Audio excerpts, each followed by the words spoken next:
दोस्तों, आप लोगों ने हर तरह की यूनिवर्सिटीज के बारे में सुना होगा, लेकिन क्या कभी आप लोगों ने तंत्र विद्या की यूनिवर्सिटी के बारे में सुना है?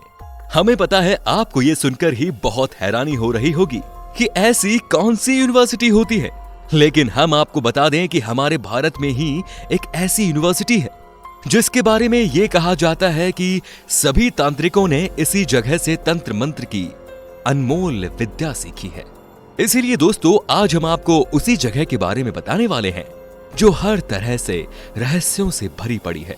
दोस्तों, जो लोग तंत्रों और मंत्रों का जाप करके कुछ ऐसी अद्भुत शक्तियां प्राप्त करते हैं जो उन्हें एक अलग ही दुनिया से जोड़ती है, और इस तरह की विद्या को तंत्र विद्या कहा जाता है, और ऐसा करने वाले लोगों को तांत्रिक कहा जाता है। यूं तो आपको दुनिया भर के कई सारे तांत्रिक मिल जाएंगे जिन्होंने अपने गुरु से ये विद्या प्राप्त की है, लेकिन सवाल ये उठता है कि इसकी शुरुआत कहां से हुई। तो दोस्तों, हम आपको बता दें कि तंत्र विद्या को सीखने के लिए लोग जहां जाते थे वो एक बहुत ही प्रसिद्ध मंदिर है जिसका नाम है 64 योगिनी मंदिर, जो कि मुरैना मध्य प्रदेश में स्थित है।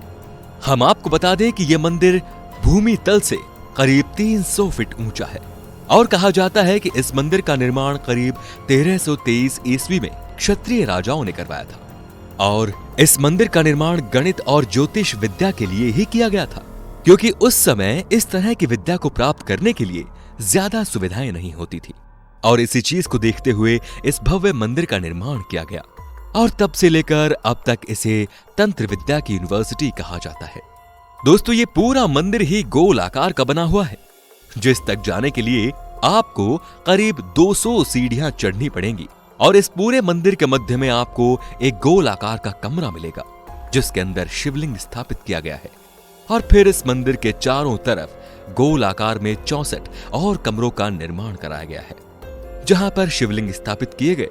दोस्तों, ऐसा माना जाता है कि इन 64 कमरों में 64 योगिनी, जिन्हें योग विद्या में पूरी तरह से परिपूर्ण माना जाता था, उनकी तस्वीरें लगाई गई थी, और इन योगिनियों का सीधा संबंध माता काली से भी बताया जाता है।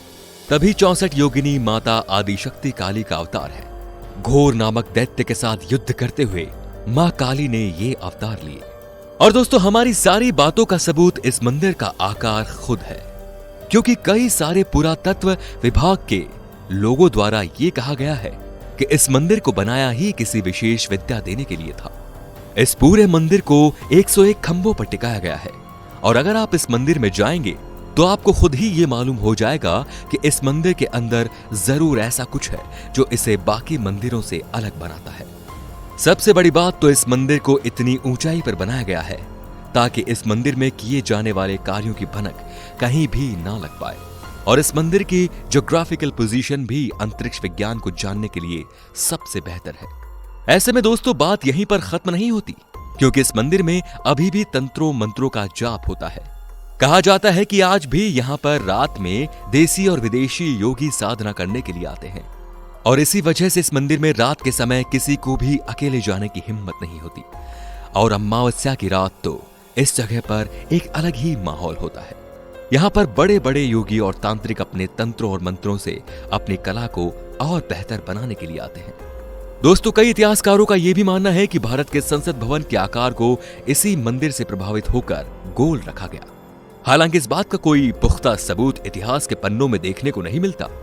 ऐसे में इस बात का दावा करना थोड़ा मुश्किल है, लेकिन अगर हम ध्यान से देखें तो ये चीज सच भी हो सकती है। बाकी आपको क्या लगता है, क्या सच में संसद भवन को इस मंदिर से प्रभावित होकर ही गोल आकार दिया गया? अपना जवाब हमें कमेंट बॉक्स में जरूर बताइए। साथ ही दोस्तों, हमें यकीन है कि आपको मध्य प्रदेश में स्थित 64 योगिनी मंदिर के बारे में जानकर काफी अच्छा लगा होगा।